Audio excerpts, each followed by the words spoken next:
Hi guys! Magandang gabi. Welcome back po dito sa Gandara SRU channel for Showbiz Update. Andito na naman nga po akong muli nagbabalik.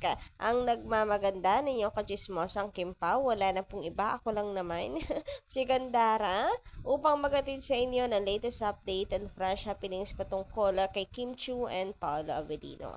And para nga sa gabing ito, abay, good news syempre. Mga nakakakilig na balita ang ating i-update dahil talaga namang nag-uumapaw sa love, sa support, and kiligs ang Kimpaw. Ayan, kaya naman talaga ng karapat-dapat lang po, lalo na mga Kimpaw fans, na maging masaya, lalo na po sa mga effort na kanilang ibinibigay. Para po, dahil sa pagmamahal sa Kimpaw. So marami po tayong mga good news and for sure ikatutuwa nyo to. Pero bago po ang lahat ng yan sa mga hindi pa nakaka-subscribe dito sa ating channel, maaari lamang na pindutin po ninyo ang subscribe button at notification bell na dyan sa baba para mag-i-updated ka at ma-notify ka tuwing may bago tayong chika at balita hinggil sa Kimpaw. Basta mga balita na may kinalaman kay Kim Chiu and Paolo Avellino, sagot na po natin yan. So, simulan nga po muna natin na dito guys sa guesting ng Kim Pao na inaantay ng marami. Of course, sa Showtime. Sa Showtime pa ba mawawala ang Kim Pao? Ngayon na may movie na halos araw-araw banggitin si Paolo Avellino dyan, nalokohin si Kimi, buli-bulihin, pero good naman yun, good bully naman. Kasi nga, ano nila, tinutokso si Kim kay Paolo, ganyan-ganyan. So, dyan pa ba sa Showtime mawawala ang guesting? So, marami po nag-aabang na Kimpaw fans natin na kailan po ang guesting ni Paolo Avellino doon para makapag-promote ng My Love Will Make You Disappear. Pero sabi ko nga, palagay ko lang naman, palagay ko po ay sa finale. Finale. I mean, pag malapit na malapit na malapit na malapit na talaga po ang movie ng Kim Pao, saka po sila magigast sa Showtime. Parang mga finale guesting nga nila, promotion, gano'n. So, sabi nga dito ni Madam Delia Rondilla, please, sana i-post kung kailan ang guesting ng Kim Pao sa Showtime. I'm from Australia and I will going holidays in the Philippines. I want to go at makita ang Kim Pao. Huy, grabehang effort, Madam Delia. So, wag po kayo mag-alala. Pag meron po akong update, i-update ko po kayo in advance talaga, agad-agad. So, sana lang talaga hindi po last minute mag-ano po ang Kim Pao. Or should I say, ang management. Hindi last minute, pero mag-announce. Pero may mga, ano naman po tayo, main na ayan, nag-a-advance po ng chikay na makikita natin ang Kimpaw, gasting, ganyan. So, pag mayroon po tayo nasagap na chika, ibabalita po agad-agad natin. Kasi, inaabangan ko rin po yan eh. Riot yon pa nagkataon. Talagang kagulo. Riot po talaga pa naggas doon ulit si Paolo Avellino. Kasi ibang level yung tuksuhan talaga ngayon ng mga Showtime host kay Kim. Ang saya-saya for sure and ang daming ayuda. Anyway, sabi naman ni Madam Edna Dantes, laging inggit yang mga basher at talagang gagawa ng paraan para masira ang Kim Pao, lalo na ang Oscar na yan na magalit ka, pakel. So, kahit daw magalit, walang pakialam. Basta no to bashers. Bakit nga ba naman papapasukin natin yung mga bashers sa buhay natin? Bayae sila dyan sa labas. Sipain nyo. Huwag nyo hayaang pumasok sa buhay ninyo dahil magugulo lang talaga yung buhay nyo. Huwag kayong paapekto. Sipa-sipain nyo kaya. Para tuluyan ng lumayas. So, about dun sa Oscar na yon, sabi ko nga, di ba, hindi naman po ako nakikisawsaw dahil mahirap namang makisawsaw kung wala ka namang alam sa punot dulo. And sabi dito ni Madam Ferlinda Golipapa, yan yung dumidikit sa Kimpaw dati. Sama ng sama sa Kimpaw. Tapos pagdating ng oras, naging basher na ng Kimpaw. May nabasa pa akong dating manager daw ng Kimpaw. So, yun, tinawag kasi yung mga bashers kasi na nakikigatong, tinawag na magnanakaw daw talaga yung mga fans ng Kimpaw dahil nga sa may nag-open up ng kanilang problema, which is karapatan naman nila yon, and hindi naman talaga natin ito tolerate kung meron pong nagkamali na ating Kim Pao fans. So, sana guys, wag na pong maulit, gumalang po tayo sa tunay na content creator, lalo na kung may logo pa nila. Anyway, credit po sa may-ari ng video na to. So, ayan, hindi ko tinanggal guys yung nakalagay po dyan na uploader. So, ito po yung chika. Tinanong nila si Madam Wilma kung totoong sila na ba ng Kim Pao. And tingnan nyo naman yung sagot. Abay, yes na yes. Walang pag-aatubili. Yes na yes agad. Oo. Oo. Yun yung niya ramdam niya sa Kim Pao eh.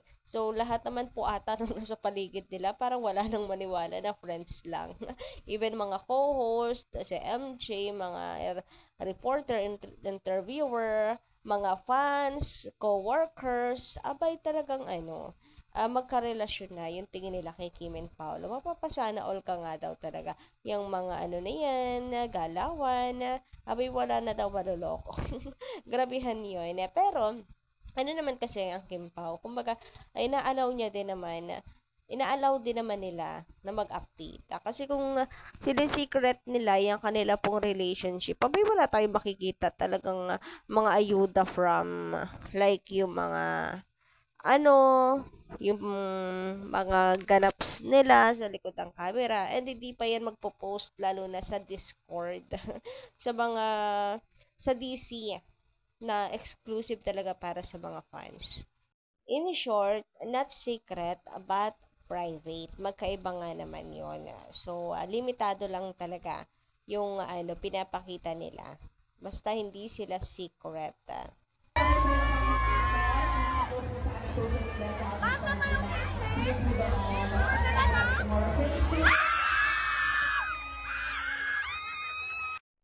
Anyway guys, natatandaan nyo ba to? Di ba ito yung update natin kagabi?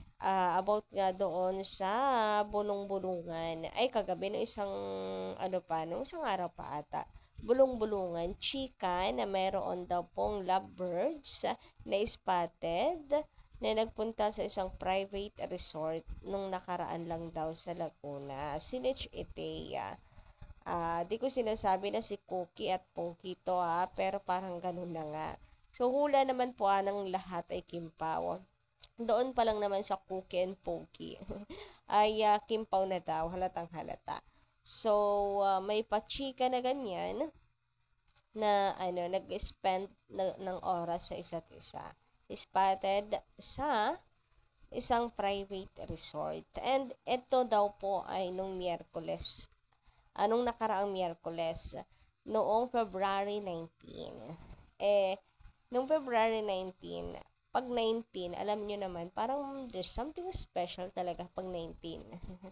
So, matagal yung usap-usapan ng mga fans na there's something special sa 19.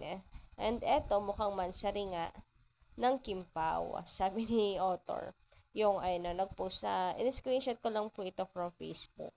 Kasi nga, nag-celebrate sila ng mansari. And eto pa, di ba nung last Wednesday, nung nag-mall event sila, kinabukasan hindi nag-showtime si Kim, tapos si Pao daw biglang nawala sa gym. So, eksakto 19 yan.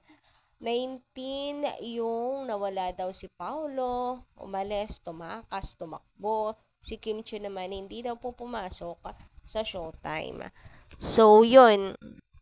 Tapos nagkataong 19. So, ano yun? Lahat-lahat lang yan coincidence lang, nagkataon lang na 19, ito yung 19, mayroon pong mga ayuda na ganito ganyan.